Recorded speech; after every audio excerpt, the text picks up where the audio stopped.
Good morning, friends. We are in the middle of the chapter PGBP, but I am stopping it. Reason being, in the disallowance provisions, we are going to have 40 class A, subclass 1, subclass 1A, and subclass 3, okay, which are punishment to the SSE for non-compliance with the TDS provisions.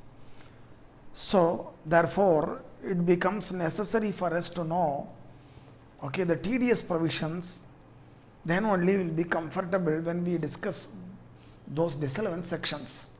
That's the reason why, okay, I stopped the PGBP chapter there only, okay, to be continued after completing the advanced tax provisions, TDS provisions and TCS provisions. Then I will come back to PGBP, no worry. Here,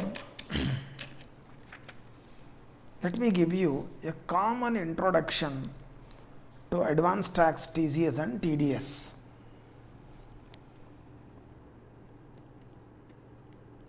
Introduction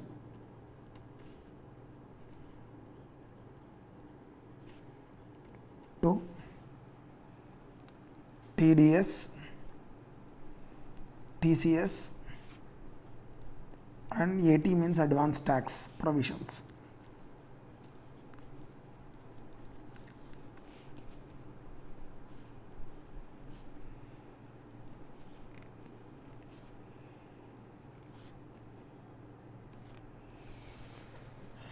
Income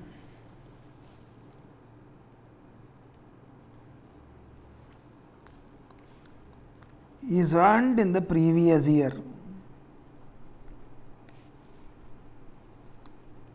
Income is earned in the previous year.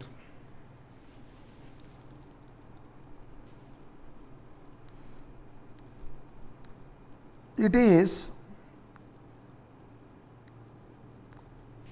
assessed to tax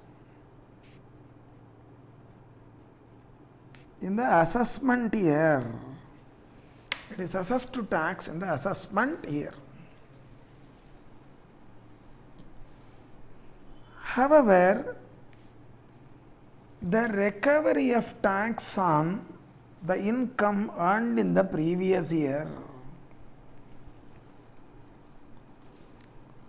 however, the recovery of tax on income earned in the previous year is not postponed to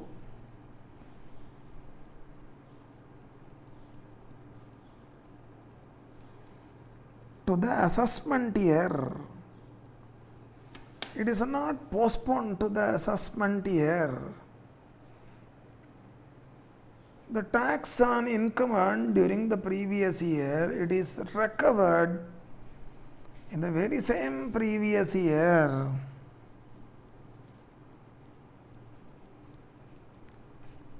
Recovery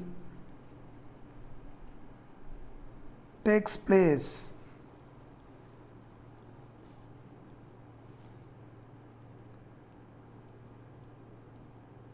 in the same previous year in which income is earned. Income is earned. Recovery of tax takes place in the same previous year in which the income is earned. The income is earned. In which year you are earning income, that year only we recover. The motto is pay as you earn.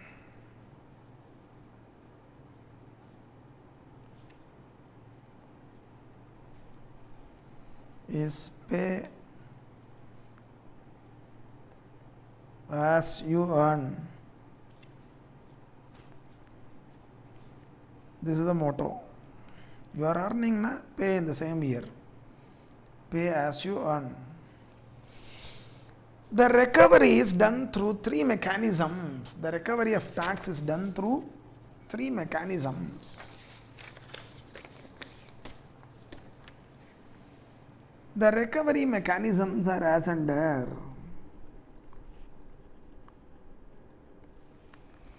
The recovery mechanism is as under.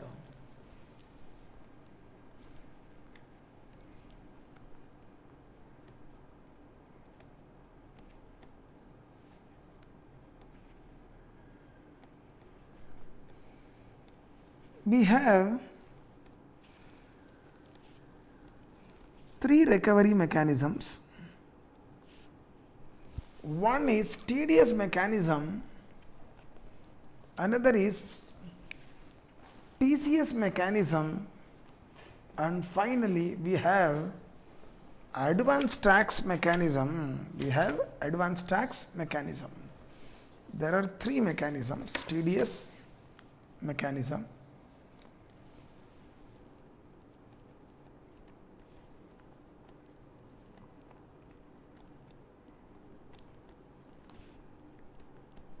TCS mechanism, and we have advanced tax mechanism. We have advanced tax mechanism.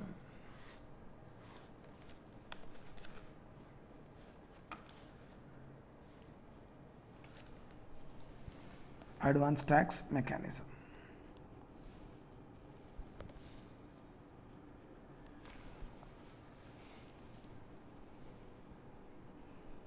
The provisions relating to TDS mechanism are contained in section 192 to section 206 AA, which we call it as chapter 17B, which we call it as what? Chapter 17B. Then we have TCS mechanism. We have what? TCS mechanism.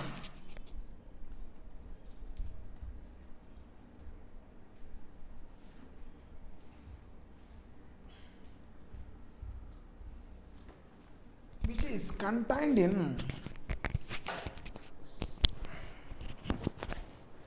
section primarily in 206C, primarily in 206C. Then we have advanced tax mechanism. The provisions are contained there. The provisions are contained in section 217 to 219. 207, sorry, 17, 207 to 219. Provisions are contained there. So thus there are three recovery mechanisms. First, let us know something about TDS mechanism.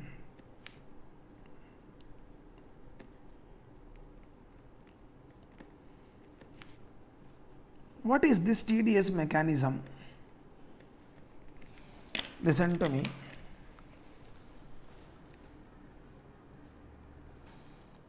Income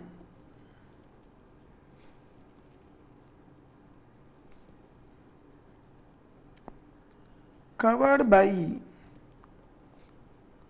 sections coming in chapter 17B. Incomes covered by sections coming in chapter 17B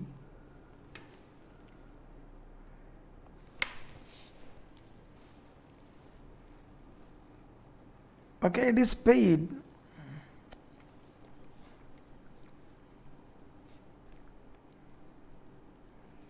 or payable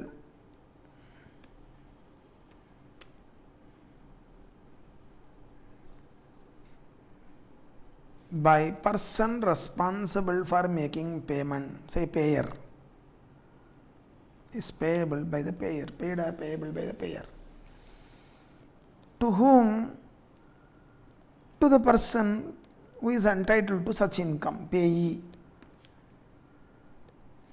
Income covered by sections coming in chapter 17b are paid by the payer to the payee, or payable by the payer to the payee. In this case, the chapter 17b is casting an obligation on the payer. The chapter 17b, the TDS chapter, it casts an obligation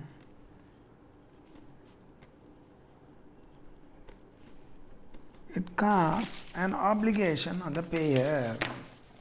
It casts an obligation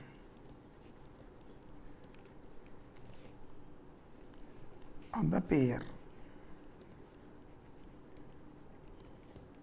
What obligation?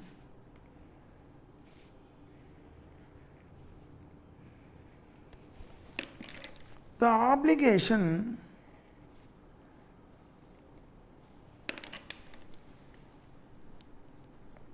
to withhold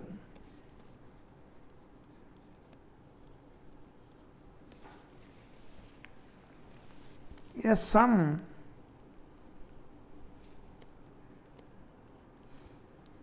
out of income payable to the payee. It casts an obligation to withhold a sum out of income payable to the payee. Obligation.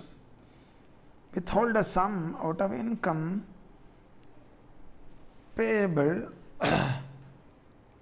sum out of income payable to the payee.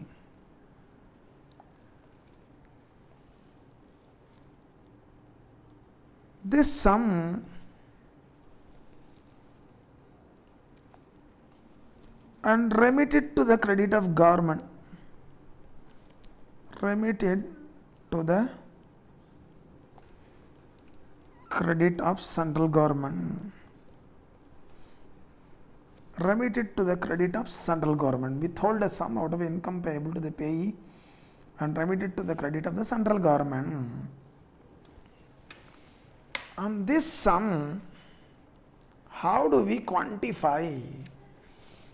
Okay, this sum is called TDS. Sum supra is called tax deducted at source.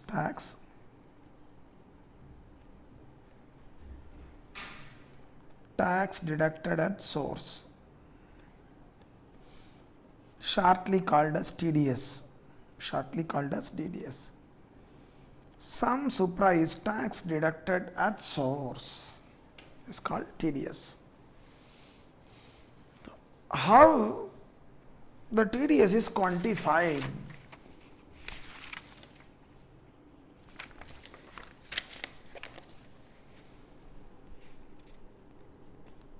TDS is nothing but the income paid or payable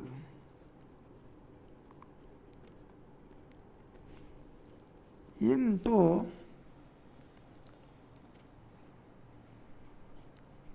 specified percentage. The TDS is nothing but income paid or payable into specified percentage. This specified percentage is called TDS rate.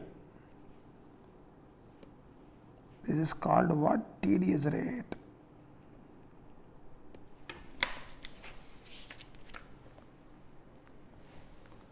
Okay, this specified percentage is available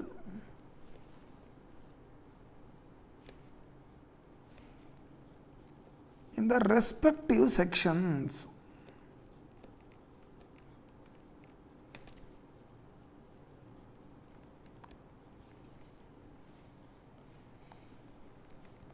or it is available in the Finance Act Schedule 1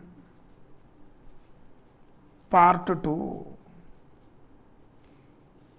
It is available in the Finance Act Schedule 1 Part 2. It is available. This is how we quantify the TDS, income paid or payable, into specified percentage.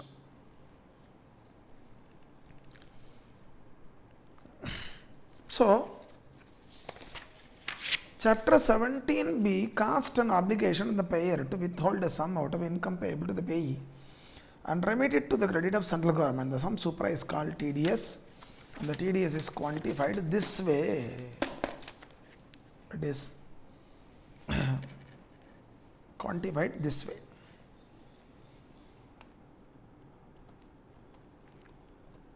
Timing of TDS. When tax should be deducted at source.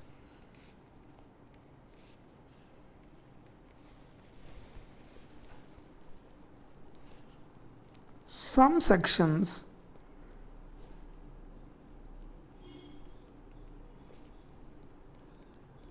require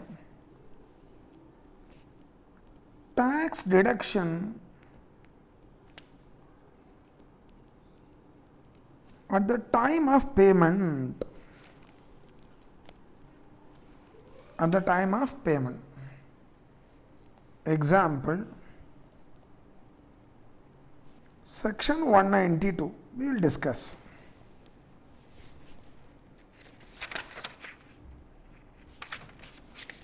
Most of the sections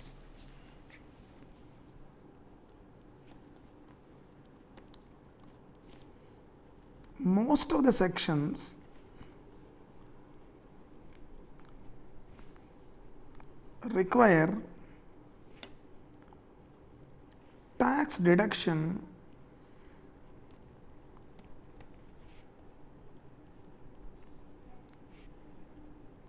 at the time of payment of income or at the time of credit of income, at the time of credit of income, at the time of credit of income to the account of the payee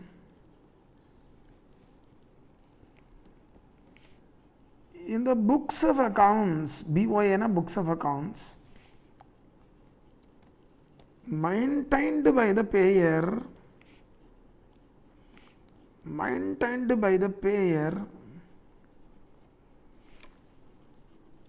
whichever is earlier.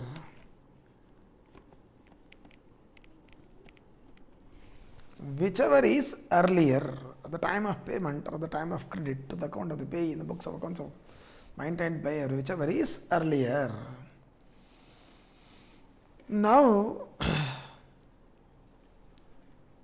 the visualization will be this way. Okay, we will discuss this.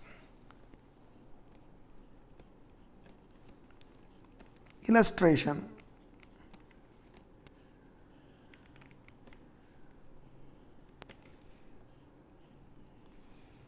Running year 1920, previous year 1920.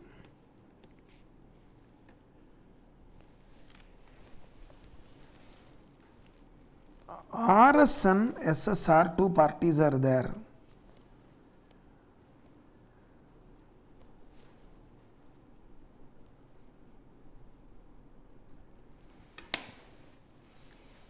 RSN is the tenant. SSR is the owner of a house property.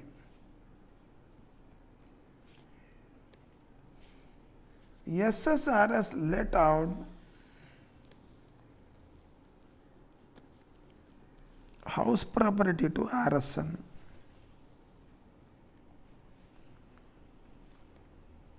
RSN has to pay a rent of 30,000 rupees every month.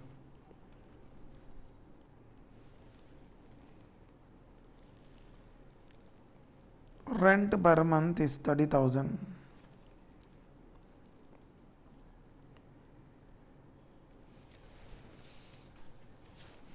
One information, RSN is a businessman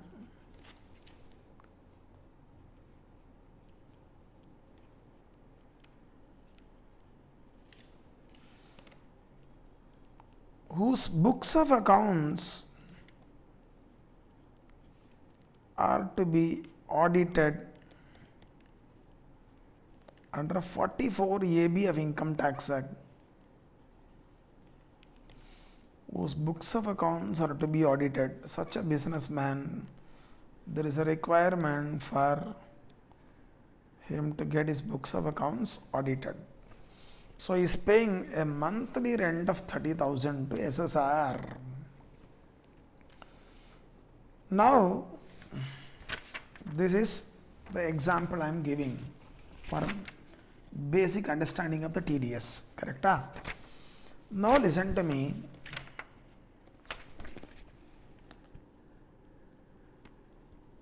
Rent is an income covered by section 194I. It comes under section 194I.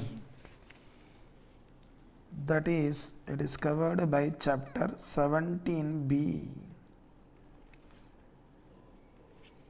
This is covered by what? Chapter 17B.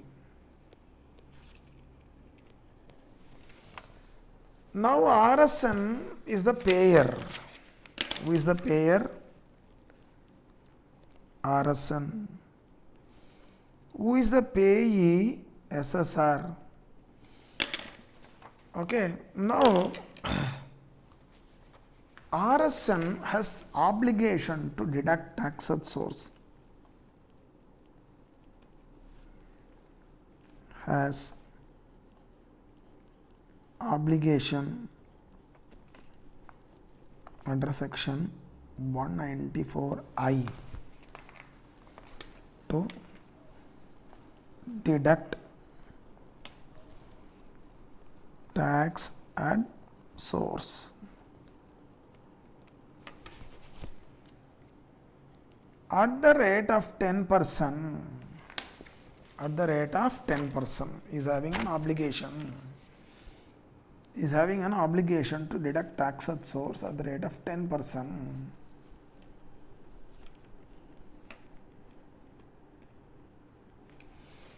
Now,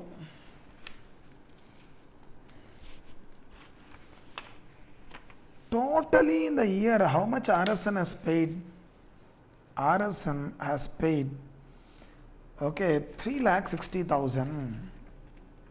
3,60,000.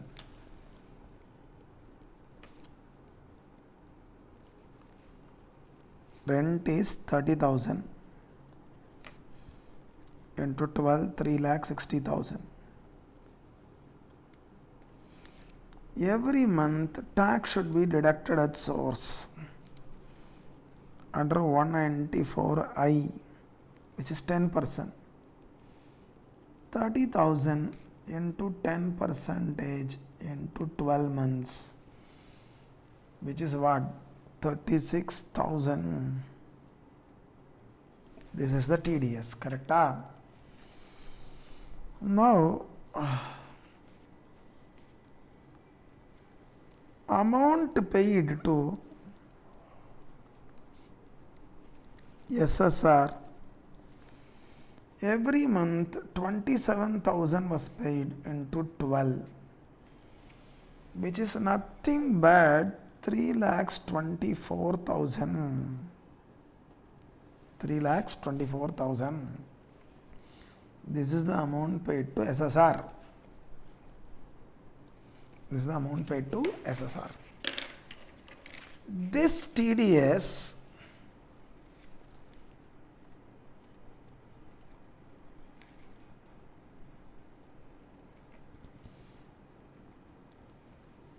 should be remitted to the credit of government. Should be remitted to the credit of central government. Should be remitted to the credit of central government within the time limit prescribed for it. We will discuss what is the time limit prescribed for that.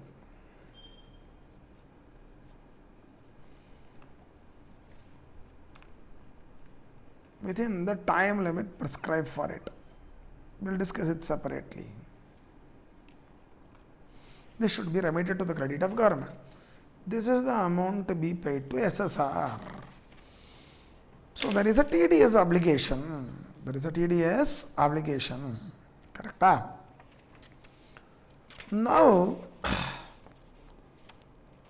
come to SSR. SSR is the SSE.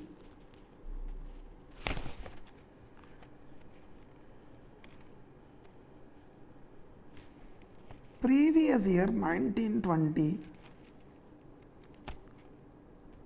assessment year 2021. He has only one source of income. What is that? House property.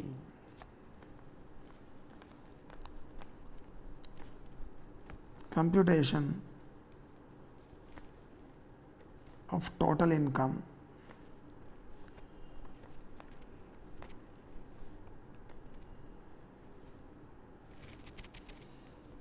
First is income from house property. Income from house property. Let us compute that. First is gross annual value. 3,60,000. Though he has received only 3,24,000, his income is only 3,60,000. Out of his income, a portion is withheld by way of TDS remitted to the credit of government. That doesn't mean his income is 3,24,000. His income is only 3,60,000. B. Municipal taxes paid by him 30,000. Net annual value is 3,30,000. Standard deduction under a 24 class A 30%.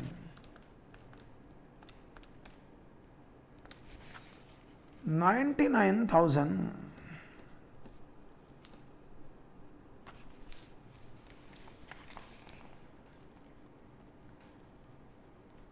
Interest on borrowing. Interest on borrowing 51,000. This is deductible under 24 class B. Finally, his income from house property is, this is A minus B, this is C minus D minus E, which is 3,30,000 minus 1,50,000, which comes to 1,80,000. His income from house property is 1,80,000. So, income from house property is 1,80,000.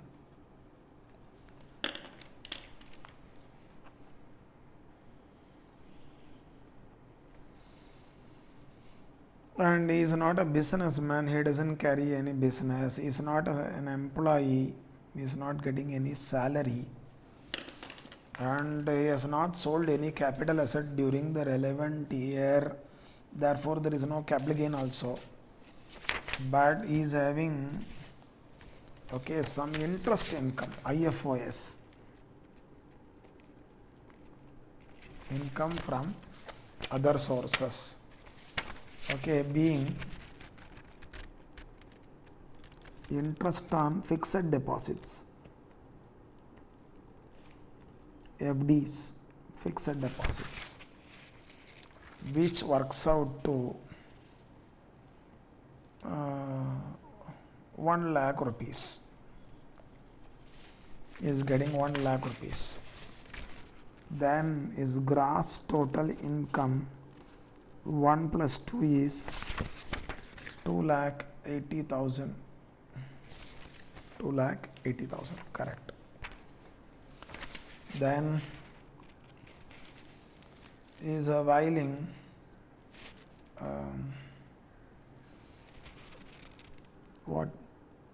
chapter 6A deduction,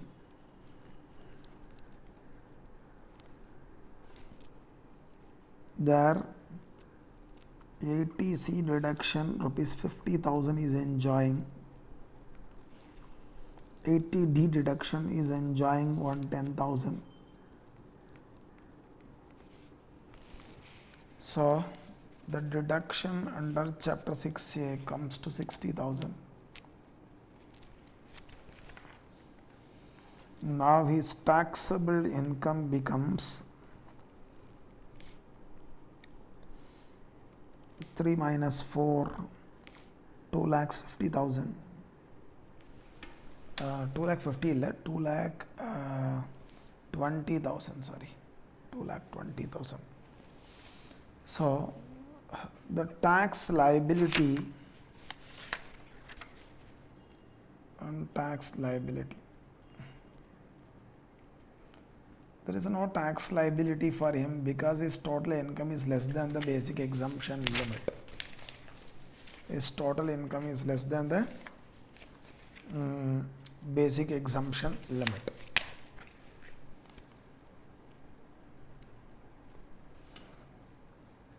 Yes, the tax on 5 nil, but when there is no tax liability for him, every month 3,000 was withheld out of his rental income and paid to credit on his behalf by way of tax. So the TDS, he will get credit. He will get TDS as a credit. Now, tax deducted at source under 194I. Even though he has no tax liability, out of his rental income on an ad hoc basis, every month 3,000 was withheld by way of tax. So 3,000 into 12, 36,000 was withheld by way of tax. He will get credit for it. So his tax payable is 0, but already paid on his behalf is 36,000. He is entitled to get refund. TDS under 195, credit, taken as credit, 36,000. Refund due to him, due to SSR, is 6 minus 7. He will be entitled to get 36,000 as refund. He will be entitled to get what? 36,000 as a refund. So that means out of the rental income, tax is withheld or not. Out of the rental income, every month the tax is withheld, TDS is withheld on an ad hoc basis, and that is paid to the credit of government. So his income will not become 3,24,000. His income is only 36,000, but 3,60,000. But this 36,000 paid out of his income, every month in bits and pieces, he can take it as a credit. He can take it as a credit. He can claim it as a credit against the tax payable by him. This is the tax payable, but already out of his rental income every month 3,000 was withheld and paid to the credit of government by way of tax, that he can take it as a credit. Credit, if it is taken, zero tax is payable, but already 36,000 is paid by way of TDS. Balance will be the refund. Balance will be the refund. Is entitled to get it as refund. Got it? So this is a very simple illustration to make you understand the concept of TDS. Concept of TDS. So TDS is what? Okay, here chapter 70, where the income covered by sections coming in chapter 17b is paid by the payer to the payee or payable. Chapter 17b casts an obligation on the payer to withhold a sum out of the income payable to the payee and remit to the credit of government. The sum supra is called TDS. The TDS is quantified by applying a specified percentage on income paid or payable, which is either given in the section or given in the Finance Act. Clear? When tax is to be deducted at source, okay, some sections require tax deduction at the time of payment. Example 192. Most of the sections require tax deduction at the time of payment of income or the time of credit of income to the account of the payee in the books of accounts maintained by the payer, whichever is earlier. Okay. Now what you need to understand, the payee will get credit for the TDS. Next is point what?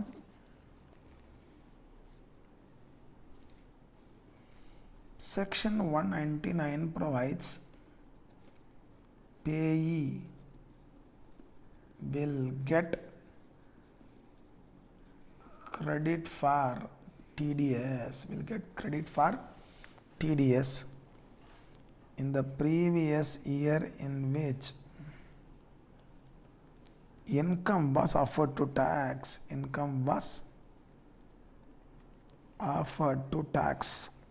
In which year the income was offered to tax? In that year, the TDS could be taken as a credit. This is 199. So therefore, that you need to understand. Next is, even though the TDS is withheld, the income does not become 3,24,000. Income of SSR is only 3,60,000. That should be understood. So credit is available. This is a classical example for understanding the concept of TDS. Next is, okay, let us discuss about the timing of TDS. Note 1.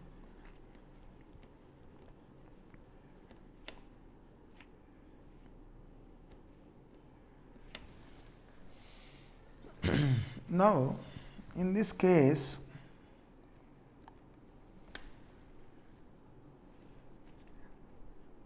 RSN is the payer.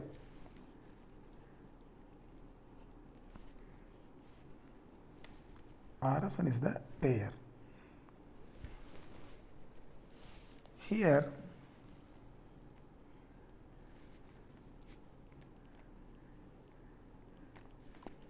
rent falls due on last day of each month. Rent falls due on last day of each month.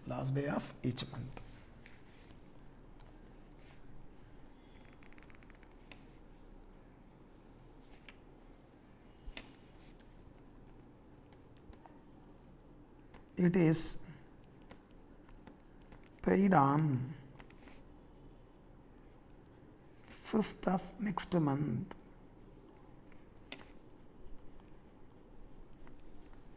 But it is paid on 5th of next month.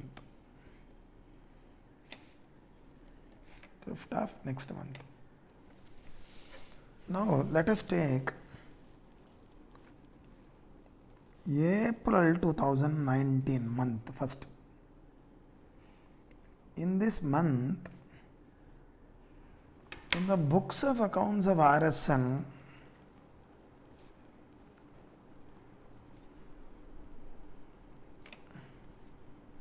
what happens?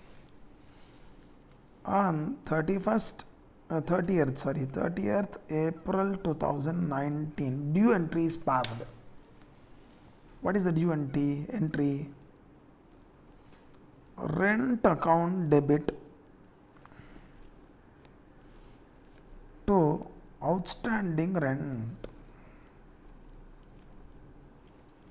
Outstanding rent. 194I requires tax deduction at the time of payment or the time of credit, whichever is earlier. When payment is made 5th of the next month, when it becomes due? On last day of each month. On the last day only it becomes due. So that means the credit is given to the account of the payee SSR. Okay, this is outstanding rent account. It is what? Representative personal account. This is a representative personal account, correct na?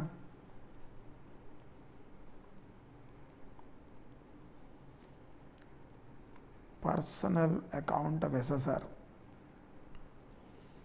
So it is credited, okay, on 30th April. Though payment will be made on 5th May. Payment will be made on 5th May. So, okay, at the time of payment or the time of credit to the account of the payee in the books of accounts of the payer, whichever is earlier. Here payment is subsequent event, credit, okay, is the first event. So at the time of credit only there is a TDS obligation. So what entry is passed? To TDS payable account. So the entry passed is rent account debit to outstanding rent, okay, to TDS payable. What is the rent amount? Rent amount is 30,000. The TDS is 3,000. Amount credited to the outstanding rent account is 27,000. So tax is to be deducted at source when? On 30th April 2019. 30th April 2019. So this is at the time of payment or the time of credit, whichever is earlier. Here credit is earlier. Credit is earlier to payment.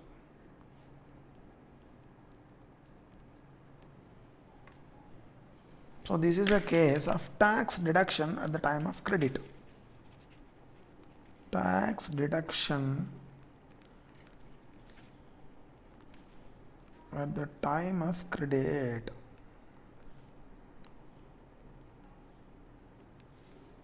This is tax deduction at the time of credit. Next is coming to note number 2.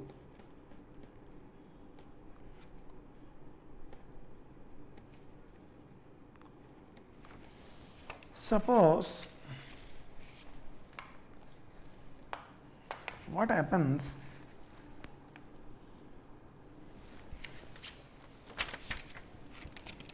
SSR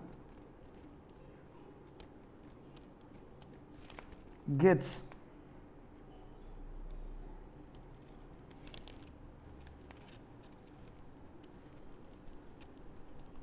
rent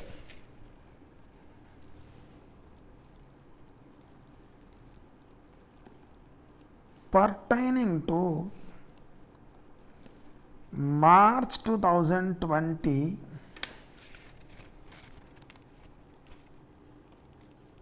April 2020, May 2020 and June 2020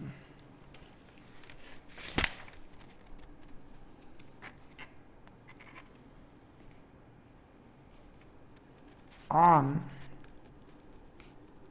31st March 2020. March rent is getting no problem, that is that year's rent is getting, but these three are advance rent.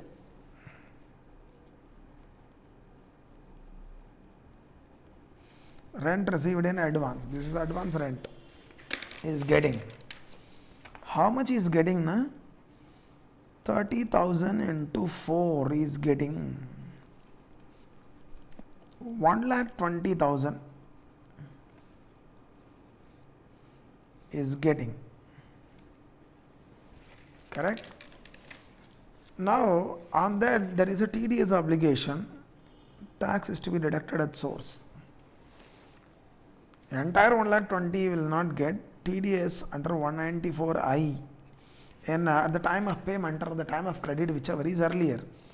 So TDS under 195 at the rate of 10% comes to 12,000 and he will be paid only 1,08,000.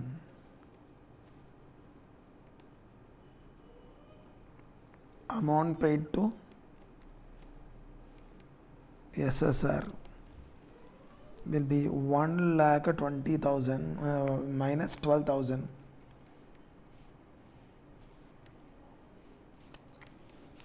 Which is 1,80,000 only he will be getting. This is remitted to the credit of government. Remitted to the credit of government, central government. This is remitted to the credit of government. Assumption.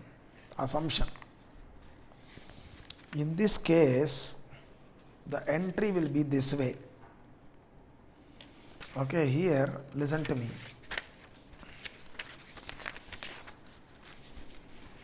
March 2020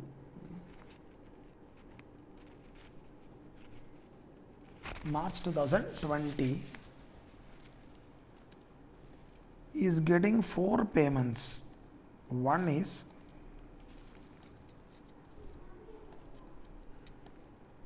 30,000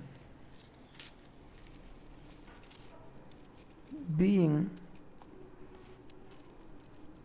rent for March 2020.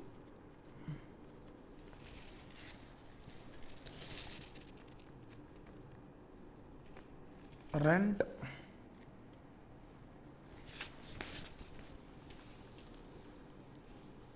received in March 2020, I am dividing into 2. 30,000 being rent for March 2020. Rupees 90,000 being rent received in advance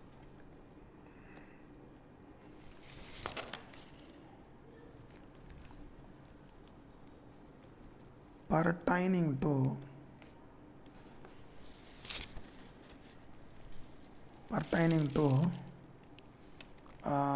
April, May, June 2020.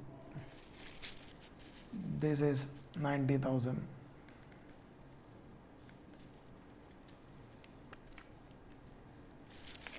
Here the TDS is 3,000. Here the TDS is 9,000.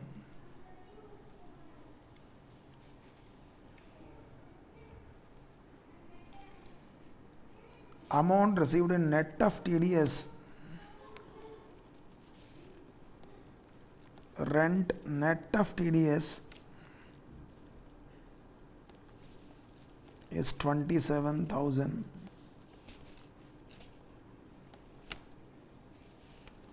Here the rent net of TDS is 81,000. Rent net of TDS is what? 81,000. This much is received. So rent received is 1,20,000. Other the TDS is what? 12,000, which is 1,08,000, and this is the breakup for 1,08,000. Correct? 1,08,000. Now here the entry for the TDS. The entry for TDS here is, listen to me, this is due and payment are on the same date. Due and payment are on the same date. Here the entry will be rent account debit 30,000 to outstanding rent 27,000 to TDS payable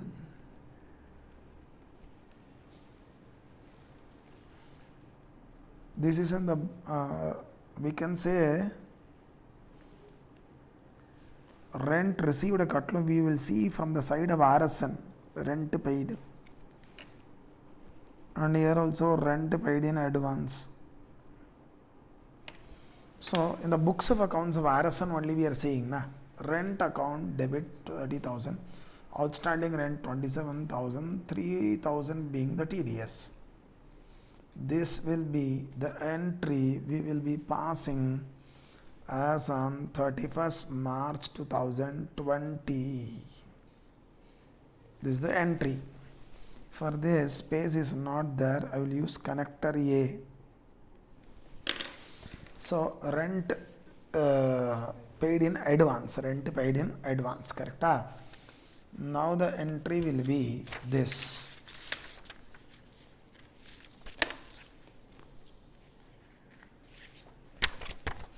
The entry will be this way.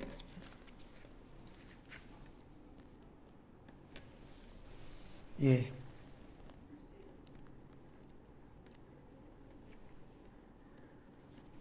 March 2020. Though rent for April, May and June has not fallen due, payment is made. Has not fallen due. When it becomes due, April rent on 30th April, May rent on 31st May, June rent on 30th June. These are all going to happen in the year 2021. But in the year 1920 only we receive the amount. Payment is first. Okay, at the time of payment or at the time of credit to the account or the pay in the books of accounts for the payer, whichever is earlier. Here, payment is earlier. This is payment and credit are at the same time here. Payment and credit are at the same time. At the same time. But here payment precedes credit in the books. Credit will be given only the next year, that is in the month of April, May and June.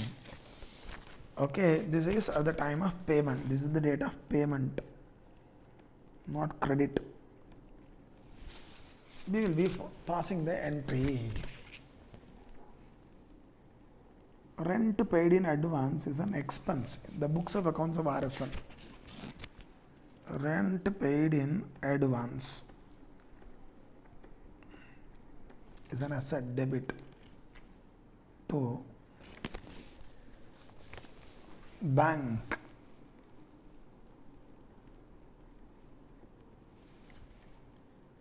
To the TDS payable. The rent in advance is how much? 90,000. But how much we will pay? 81,000. What is the TDS payable? 9,000. The TDS payable 9,000. We pay this much only. This is how we deduct tax at source. This is at the time of payment. At the time of payment. So what we are trying to tell is, I am just explaining you the timing of TDS. I am explaining you the timing of TDS. Tax should be deducted at source at the time of payment or the time of credit to the account of the payee, whichever is earlier. In the earlier case, okay, in this first case, listen to me, for the April month, tax deduction, okay, was at the time of credit. because payment is later event, credit is first. And here, okay, for the month of March, payment or credit are at the same time. Here, okay, payment is first, then credit. So tax deduction is at the time of payment. TDS is made at the time of payment. At the time of payment. This is regarding the timing of TDS. This is regarding the timing of TDS. When tax should be deducted at source, the time of payment or the time of credit to the account of the payee in the books of accounts of the payer, whichever is earlier. Next is, incidentally, let me also share the time limit for remittance.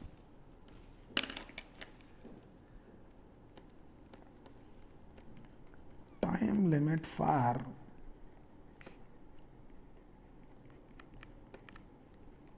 remittance.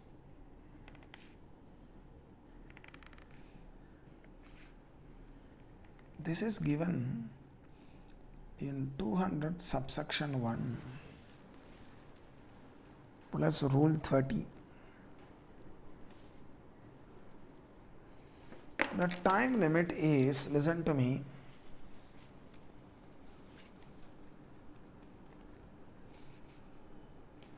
generally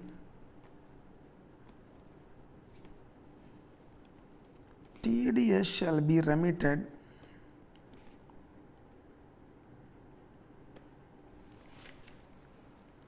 within 7th of month succeeding the month of deduction, succeeding the month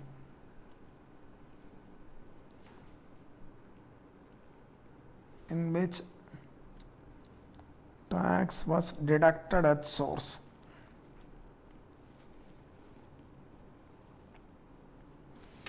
Generally, TDS shall be remitted within 7th of month succeeding the month in which tax was deducted at source. That you need to understand first. This is the timing. This month you are deducting, next month 7th it should be remitted to the credit of government.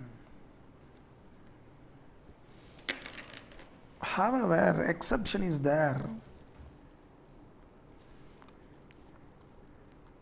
However,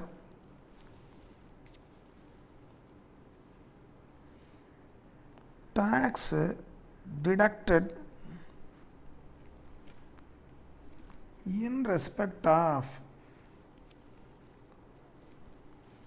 sums paid or credited in the month of March. The month of March shall be remitted to the credit of central government within 30th April succeeding it. Within 30th April succeeding it. However, the tax deducted in respect of sums paid or credited in the month of March shall be remitted to the credit of central government within 30th April succeeding it. Now, 1 minute. In this case, when tax is deducted at source, it is deducted in the month of April. Tax is deducted in the month of April. So the time limit for remittance, TL na time limit. Time limit for remittance is 7th May 2019. It is 7th May 2019. This is in view of 200 subsection 1, 9A page. Okay, this is that way. Next is, come to this case. Here the tax deduction is in which month? Is in respect of a sum paid or credited in the month of March. Correct? So here the time limit for remittance, in this case, the case under consideration, since the payment or credit is in the month of March,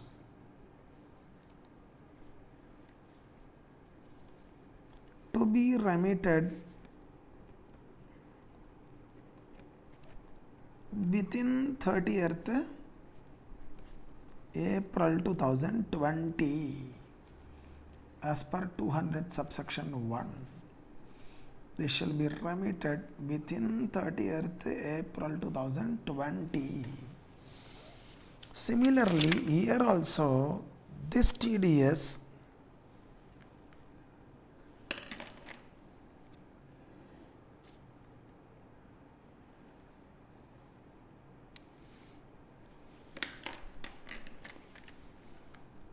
shall be remitted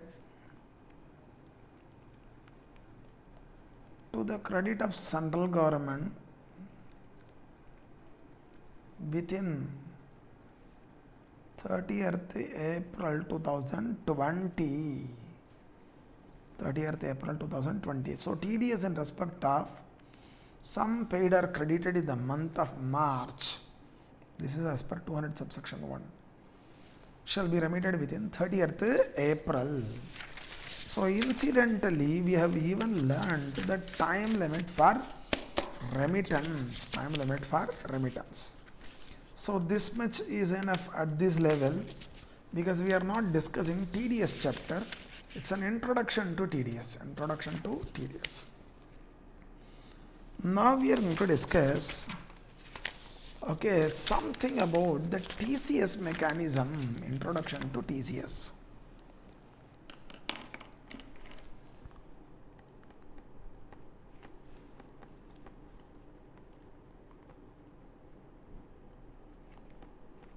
Primarily, the provisions are contained in 206C.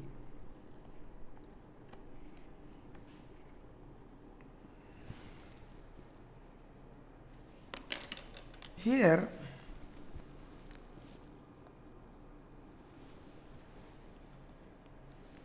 one illustration I will give you.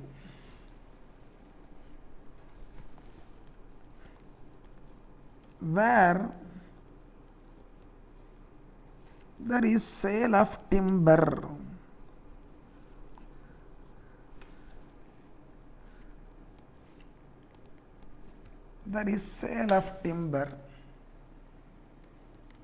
By RS into SSR.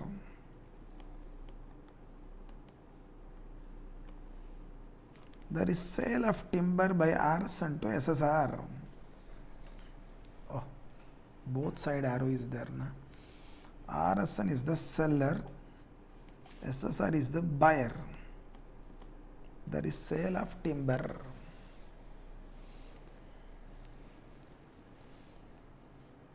Now, SSR will give consideration.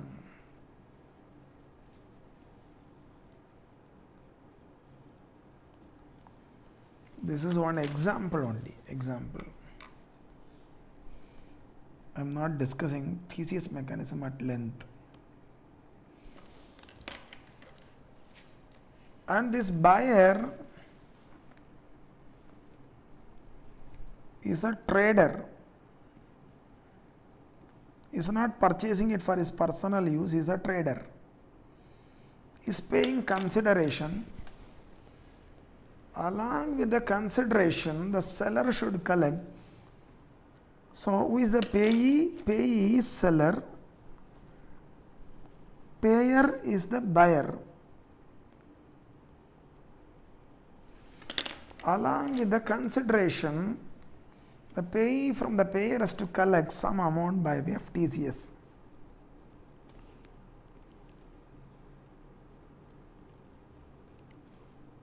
Tax collection at source.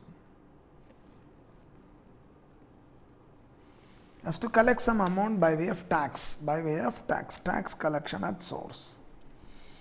The difference between TDS mechanism and TCS mechanism is there the payer will withhold some amount out of the sum payable to the payee. Inga the payee will collect some amount additionally from the payer, okay, towards tax. That is, consideration he receives fully plus some tax is collected at source. This is 2.5% of consideration. This is 2.5% of consideration.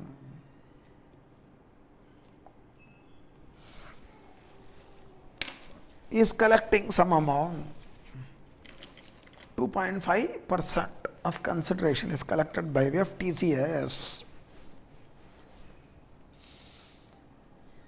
And then RSN remits the TCS to the central government.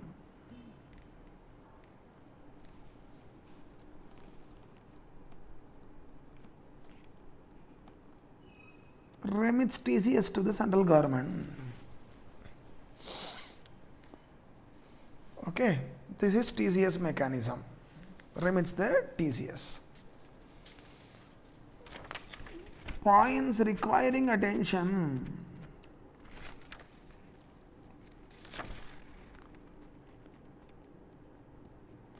Points requiring attention.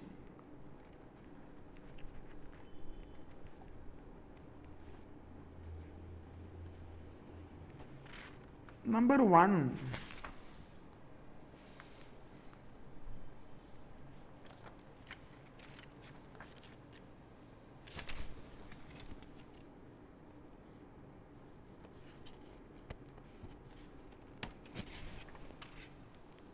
Tax shall be collected at source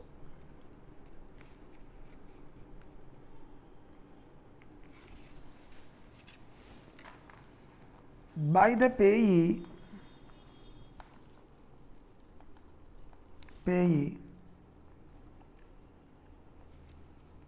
at the time of receipt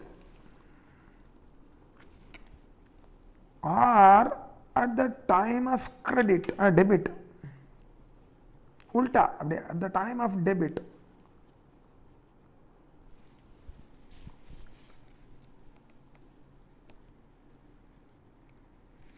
To the account of payer.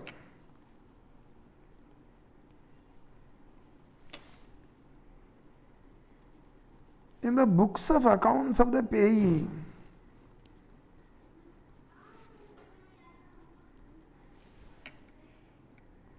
Whichever is earlier,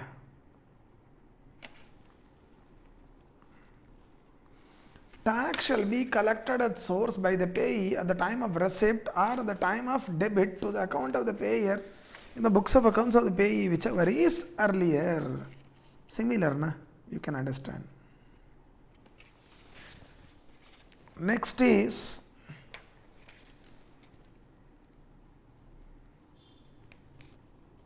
there is time limit for remittance of TCS.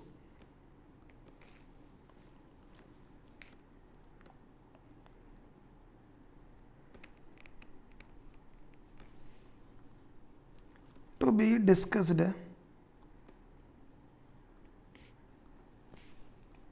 in TCS chapter. The credit for the TCS will be available to the payer.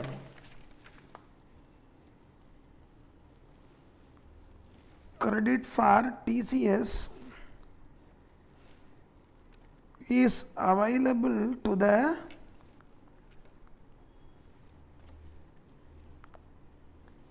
payer.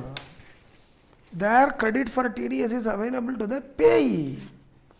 It is available to the payer because from him additionally we pay it as tax to the government on his behalf. So the credit for TCS is available to the payer. So these are all the points at this level you need to know. detailed discussion in the respective chapter. This can be taken as a credit against the tax payable by him.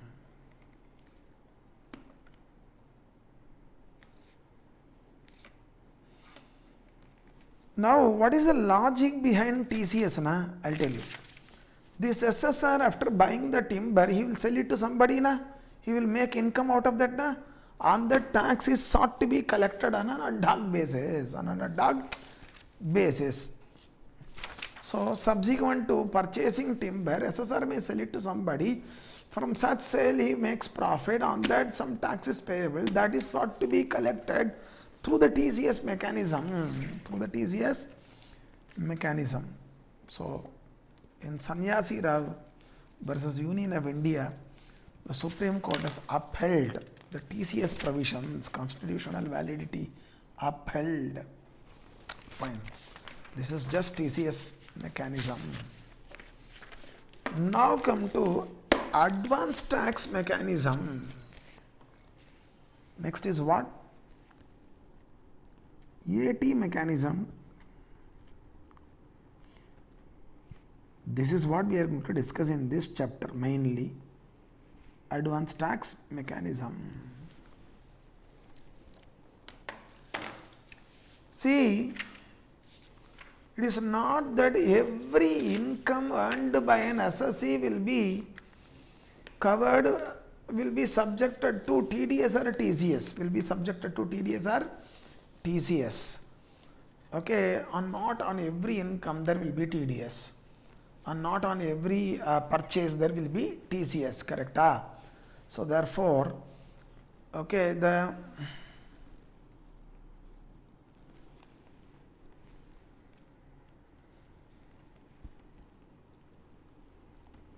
tax on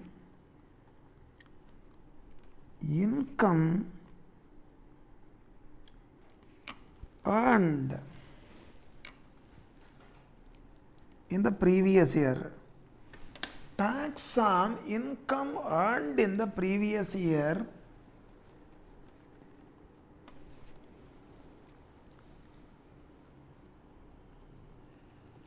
is not fully covered by TDS and TCS. It is not fully covered by TDS and TCS.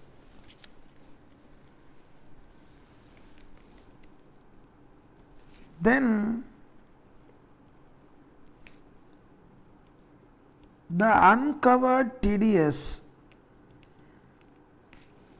uncovered tax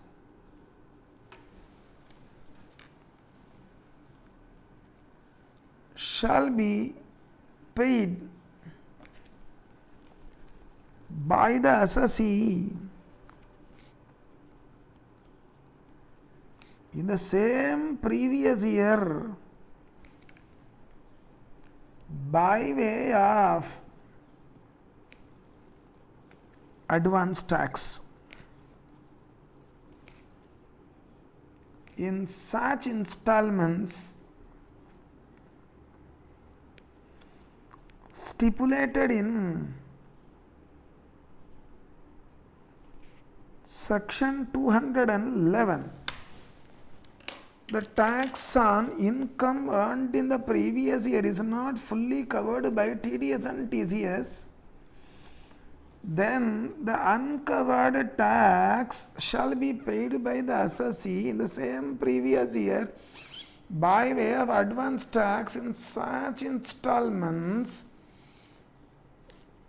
stipulated in 211, which I am going to discuss. This is advance tax mechanism. Steps in advance tax mechanism.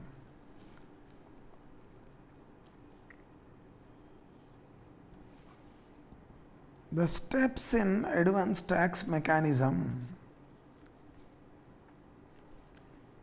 Step 1.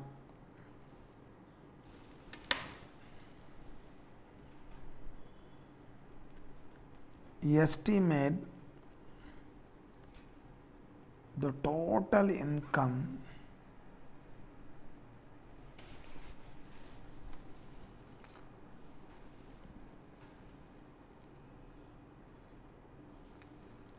in accordance with the provisions of the Act. Estimate the total income in accordance with provisions of the Act for the running previous year.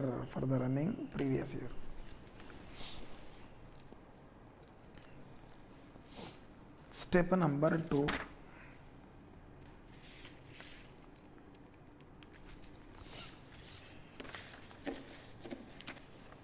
Estimate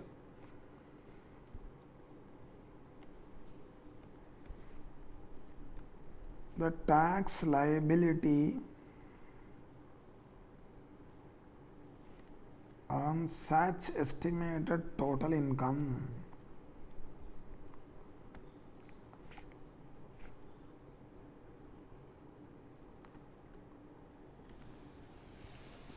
Estimated total income in accordance with the provisions of the Act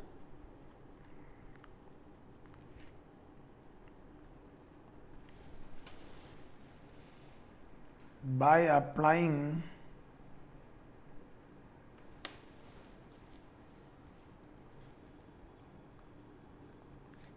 the Finance Act rates or special rates where applicable.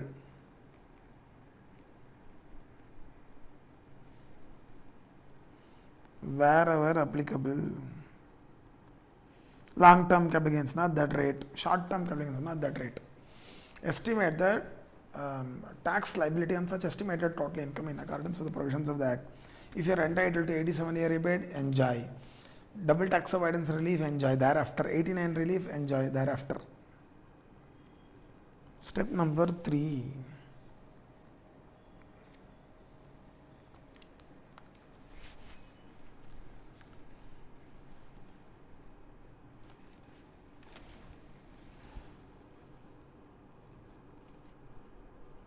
Tax liability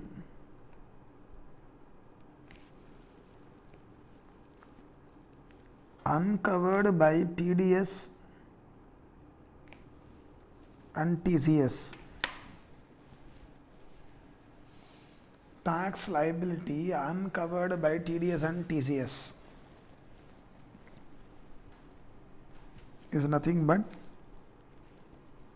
tax liability estimated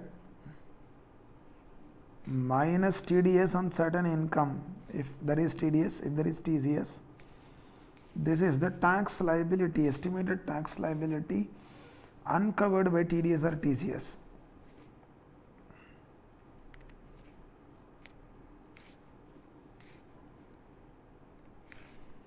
Tax liability uncovered by TDS, TCS.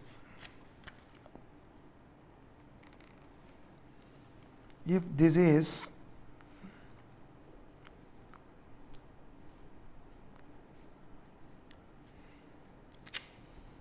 less than 10,000,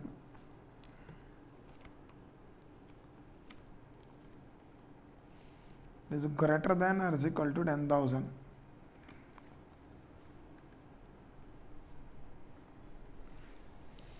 If it is less than 10,000, no advance tax obligation.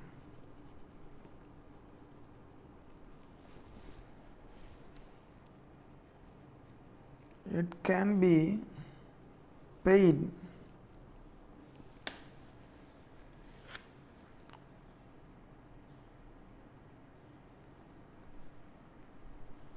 by way of self-assessment tax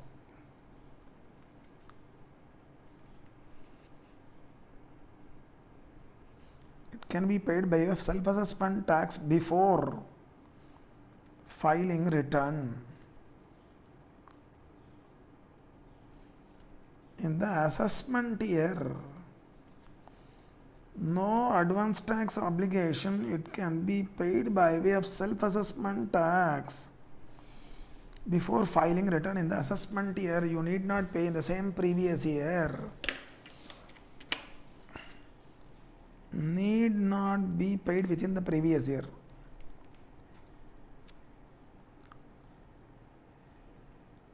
Within the same previous year.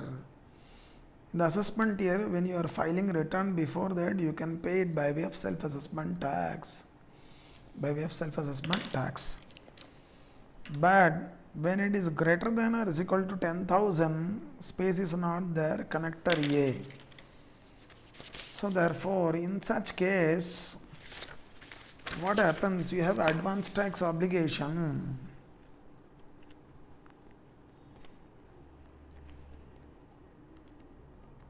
Assessee has advance tax obligation. Assessee has advance tax obligation.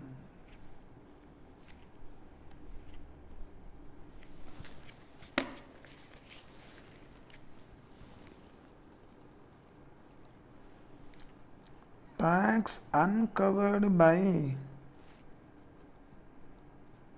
the TDS TCS shall be paid in the same previous year in such installments specified in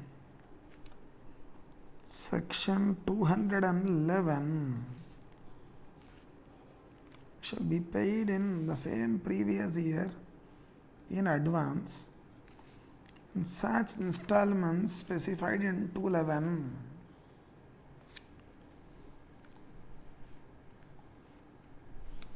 That is there.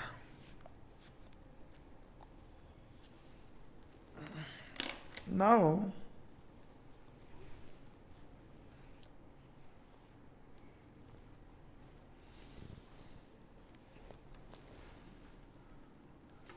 note,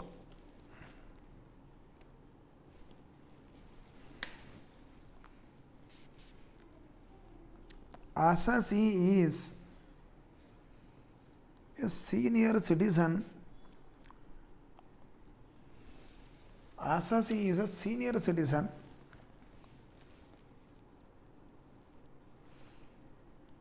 and assessee has no income under the head PGBP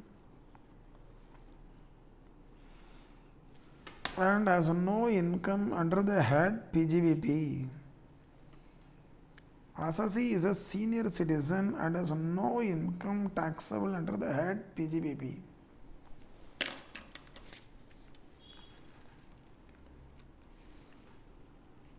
Even though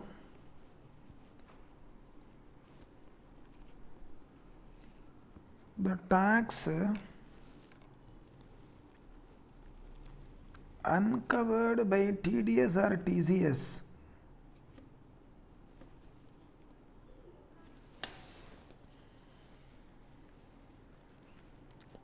payable by him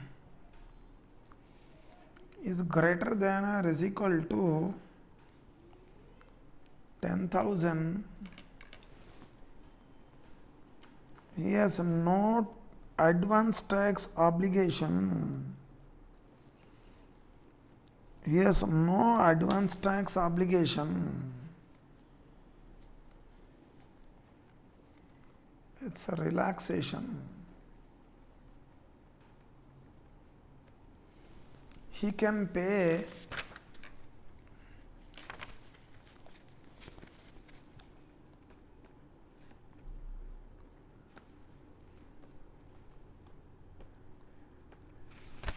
such tax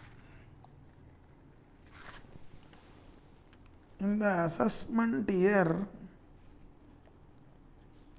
before filing return,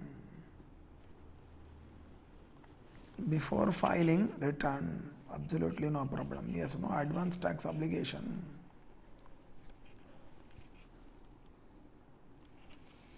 That way you need to understand. Note.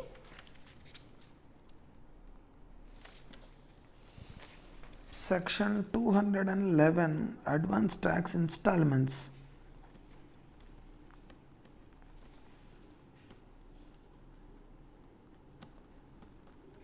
Advance tax installments.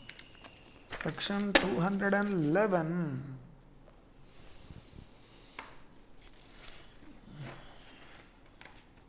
See,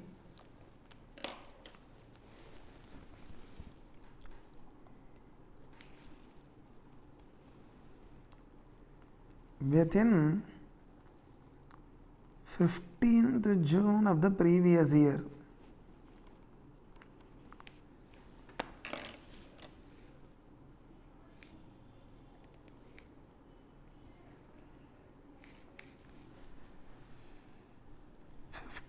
% of tax uncovered by TDS and TCS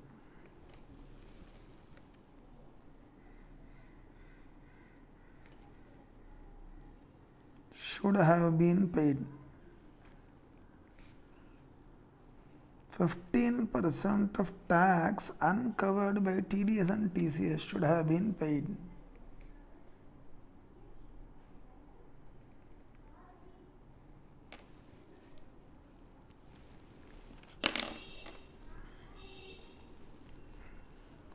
Within 15th September of the previous year,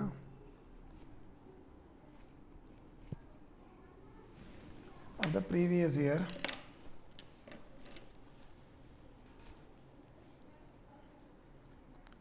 %45 of tax uncovered by the TDS or TDS should have been paid.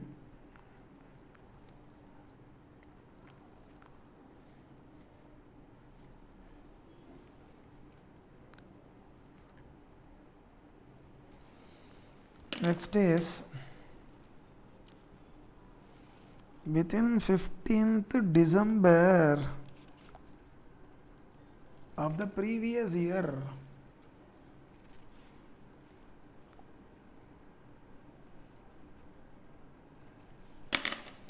%75 of tax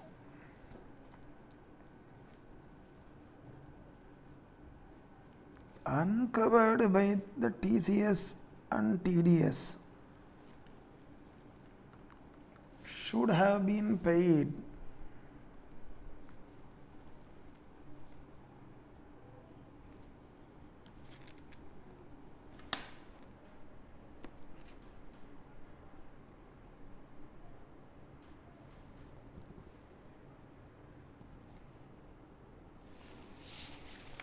Next is within 15th March of the previous year,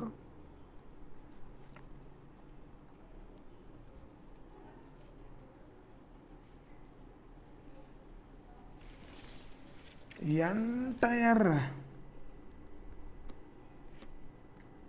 tax uncovered by TCS and TDS should have been paid. Entire tax uncovered by TCS and TDS should have been paid. So this way you need to understand the advance tax installments. Cumulatively, how much you should have paid by way of advance tax is given. This is regarding advance tax installments. Fine. Now,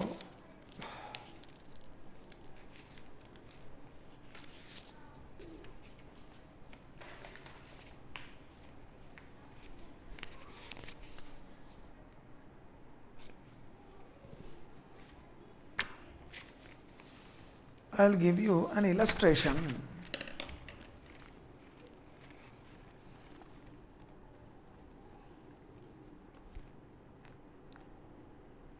Illustration 1.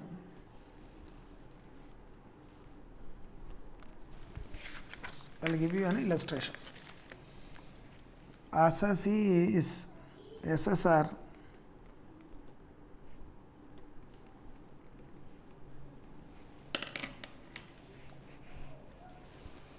the running previous year is 1920, assessment year 2021.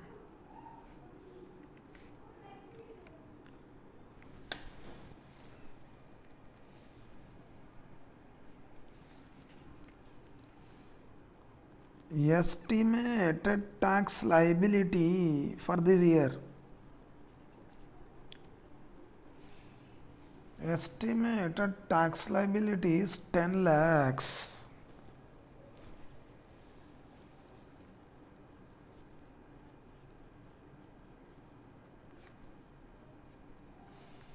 TDS 2 lakhs. TCS 1 lakh.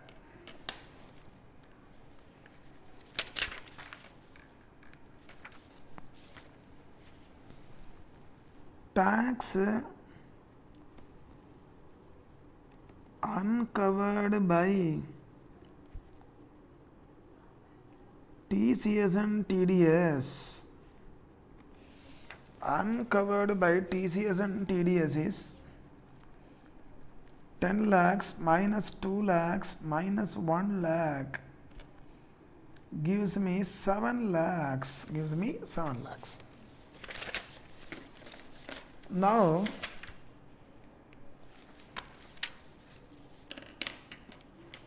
SSR is a businessman.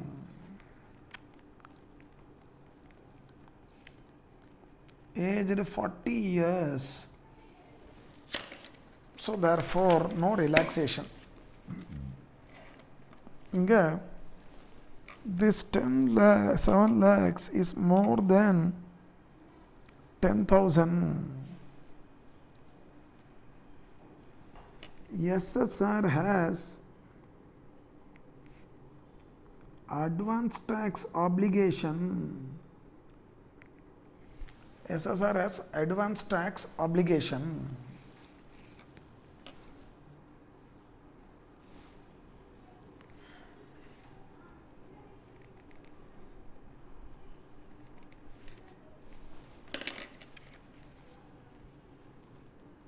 Within 15th June 2019, 7 lakhs into 15 percentage, 1 lakh 5,000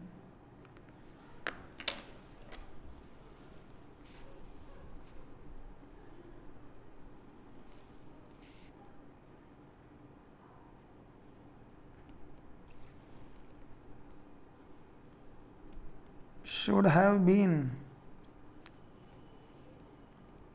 paid by way of advance tax. Should have been paid by way of advance tax.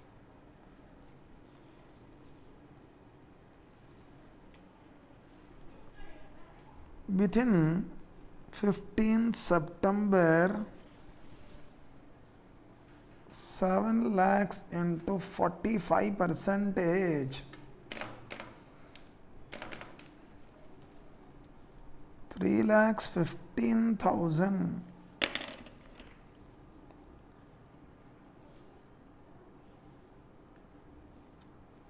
should should have been paid by way of advance tax. By way of advance tax.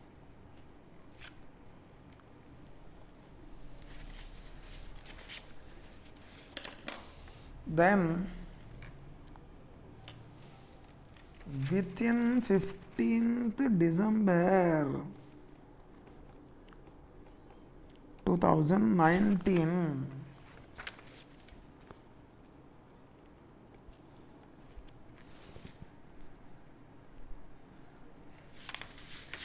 seven lakhs into 75%.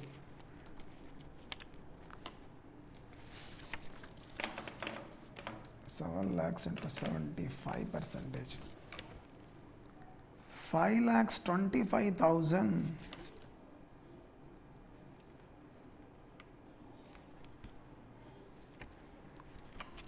should have been paid by way of advance tax. Should have been paid by way of advance tax. Should have been paid by way of advance tax. Next is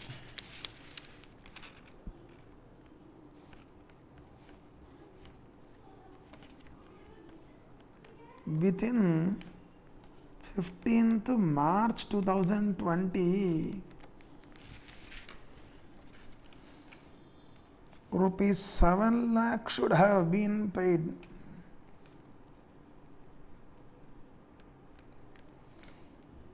Paid by way of advance tax. Should have been paid by way of advance tax. Note: advance tax installments payable are as under. Advance tax installments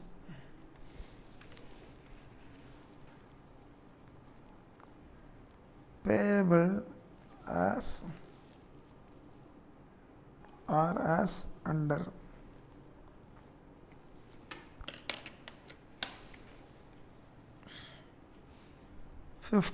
June 2019, 1,05,000. 15th September 2019, 3,15,000 plus 1,05,000 is 2,10,000. Then 15th December 2019, 5,25,000 minus 3,15,000 is once again 2,10,000.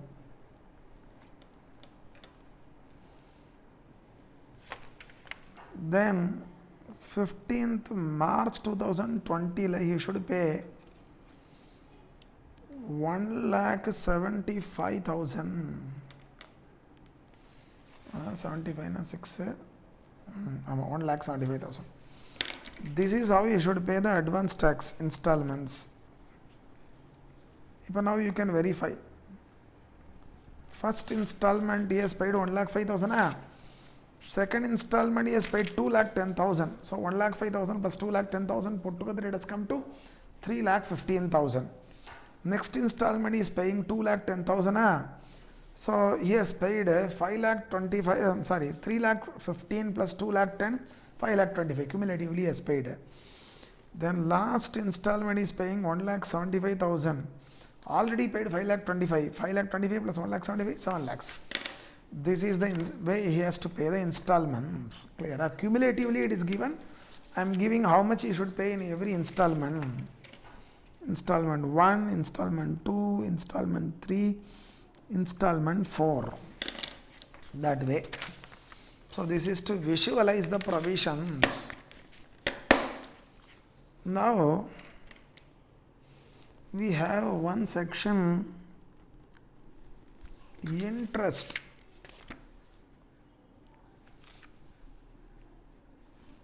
Interest under section 234B.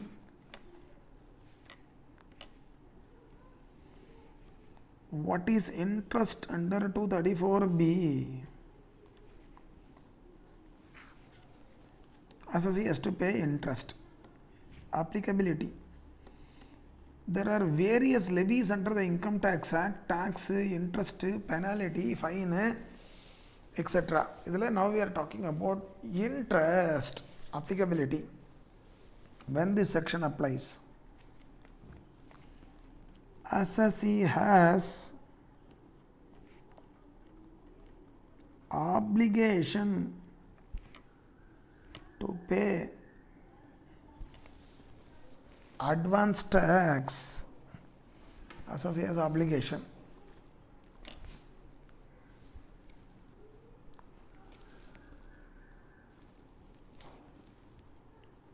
He hasn't paid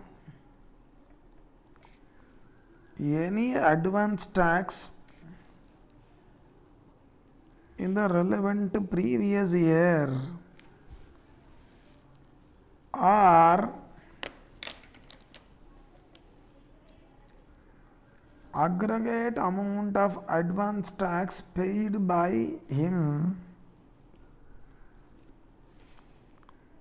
during the previous year is less than 90% of assessed tax. Is less than 90% of assessed tax. He hasn't paid any advance tax in the relevant previous year, or the advance tax paid by him during the relevant previous year, it is less than 90% of assessed tax. Now you should also know the meaning of assessed tax, then only the applicability is understood properly. Note: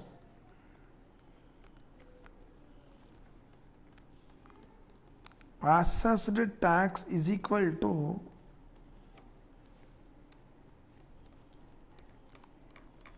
tax on total income minus TDS minus TCS. Tax on total income minus TDS minus TCS, that is tax uncovered by TDS and TCS. This is assessed tax. Sari, how do we compute interest? We know when it is coming, we need to compute interest. Computation. There are three parameters for computation. Okay, one is base, another is rate, another is period. Base, rate, period. Base, rate, period.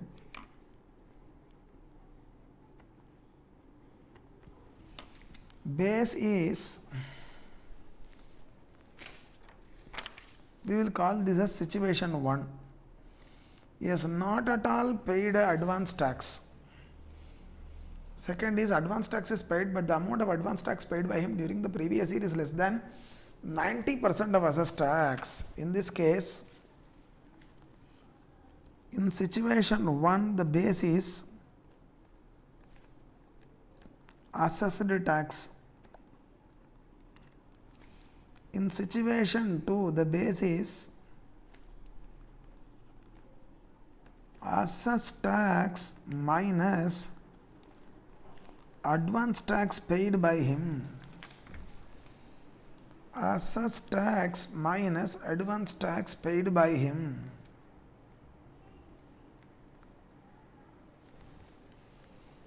So this is regarding the base for computation.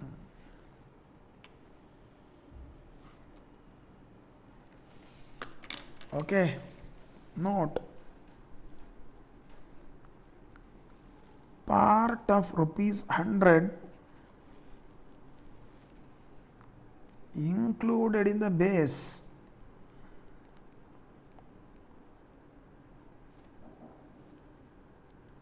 is ignored. Part of 100 included in the base is ignored. It is ignored. இங்க rate is 1 person per month or part thereof.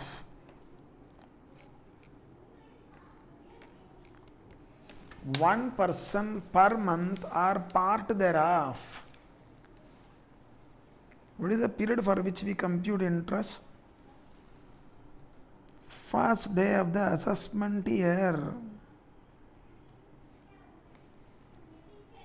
to the date of payment of tax, date of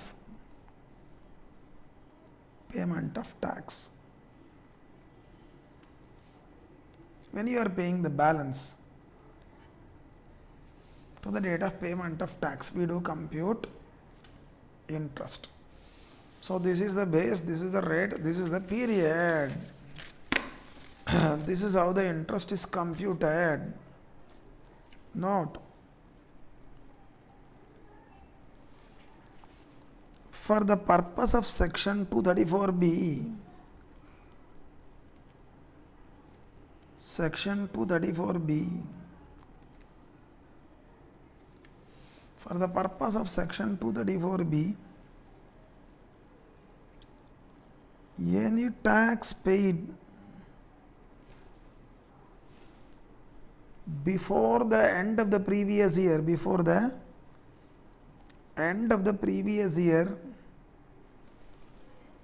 is treated as advance tax, is treated as advance tax. For the purpose of 234B, any tax paid before the end of the previous year is treated as advance tax, is treated as advance tax. That you need to note. Next is, we have, I'll give you common illustration for that. Next provision 234C.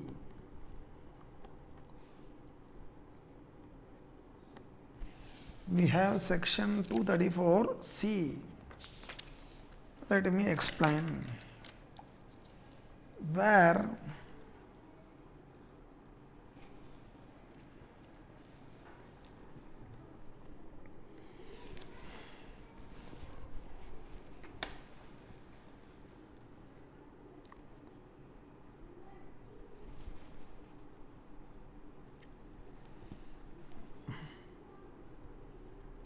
there is a phrase here, tax due on returned income. Returned income means nothing but the total income. The total income shown in the return. Tax due on returned income is nothing but tax on total income minus TDS minus TCS. This is called tax due on returned income.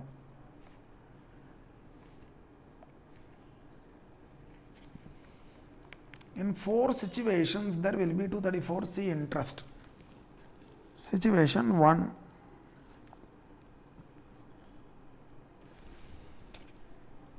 The advance tax paid on or before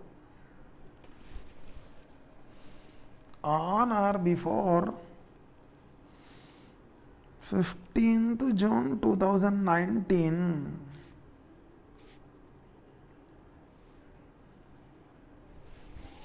is less than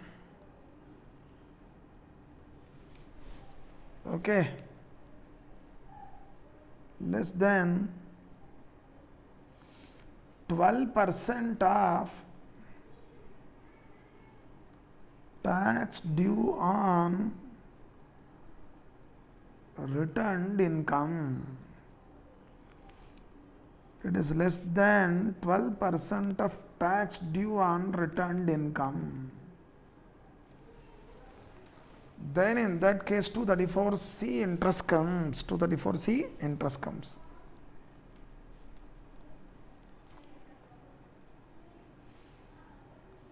(234C) interest comes. So where the advance tax paid on or before 15th June 2019 is less than 15% of tax due on returned income, 234C interest comes.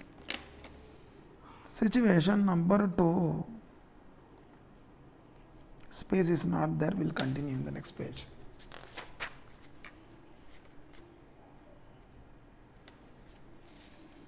Advance tax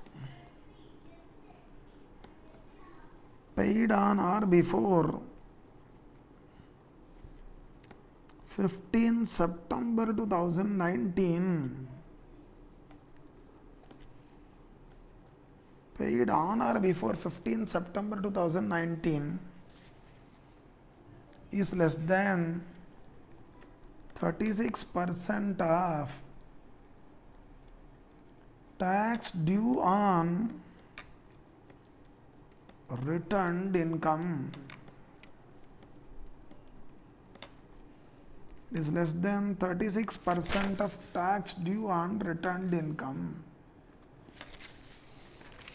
If this be the case,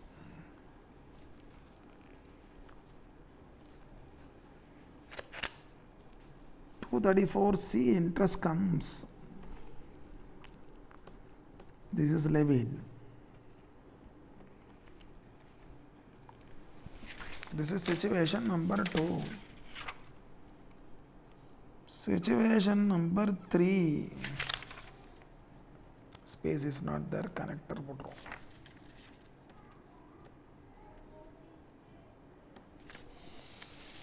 Where the advance tax paid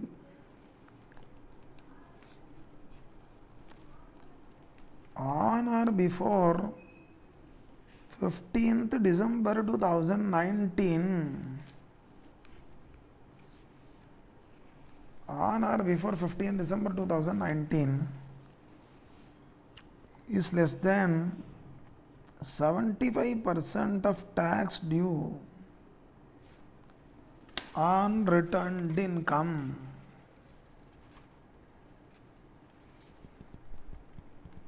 Tax due on returned income. Once again there will be interest under 234C. There will be interest under 234C.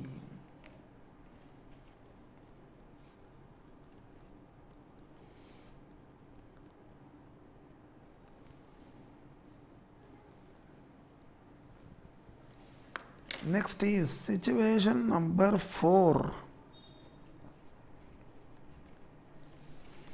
where the advance tax paid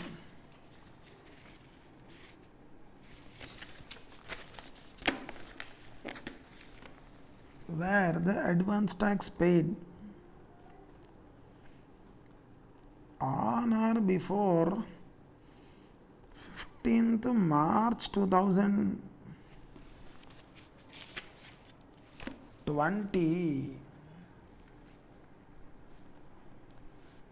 So the advance tax paid on or before 15th March 2020, if it is less than tax due on returned income, once again 234C interest comes. Now computation. We discussed about when 234C interest comes. Now computation of 234C interest in different situations. 234C interest in different situations. Situation 1. In situation 1, the computation is done this way. Base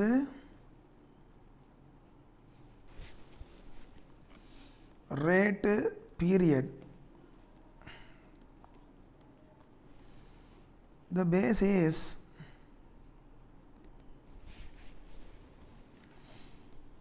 15% of tax due on returned income minus advance tax paid on or before 15th June 2019. This is the base. The shortfall in advance tax payment. This is the base. Rate is 1% per month or part thereof. You should compute interest for 3 months. You should compute interest for 3 months. In fact, there is no need for part thereof here. 1%. And then in the base, part of 100 is ignored. Part of 100 is ignored in the base. So this is how we compute interest in situation number 1. In situation number 2, how do we compute interest? Situation number 2, computation of interest. Once again, here base is 45% of tax due on returned income minus aggregate amount of advance tax paid till 15th September 2019. This is the base. 2. Rate is 1% per month.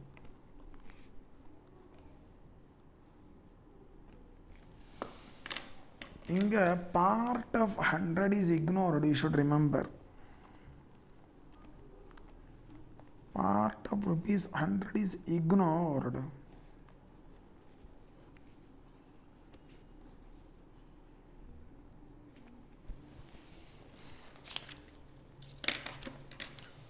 Then period is 3 months here also. 3 months. For 3 months you should compute interest on this base. Situation number 3. Okay. Base is 75% of tax due on returned income minus aggregate amount of advance tax paid till 15th December 2019. Till 15th December 2019. This is the base. So once again, part of rupees 100 ignored. Part of rupees 100 ignored. Next is rate is 1% per month.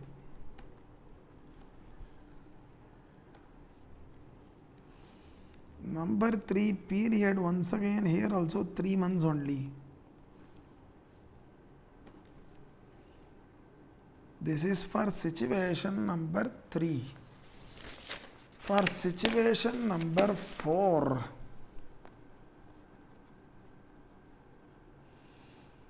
how do we compute interest? Base is tax due on returned income minus the aggregate amount of advance tax paid till 15th March 2020 is taken. Rate is 1% per month. Period is 1 month. Period is 1 month, not 3 months. So base is what? Tax due on returned income minus aggregate amount of advance tax paid till 15th March 2020. Inga part of 100 is ignored. Part of rupees 100 is ignored. The rate is 1% only, and the period is 1 month, not 3 months. Not 3 months. This is how we compute interest. A very, very important observation is, when we decide whether interest will come or not, we compare with 12%. But when we compute interest, we take only 15% and not 12%. Note this. Similarly, in situation number 2, to decide whether there will be 234C interest, we compare with 36%.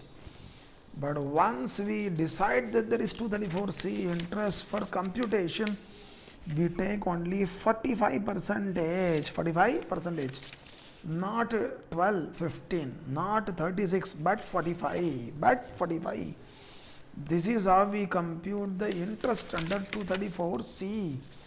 And we will give you a very good illustration for appreciating this 234C and 234B, okay, after a break.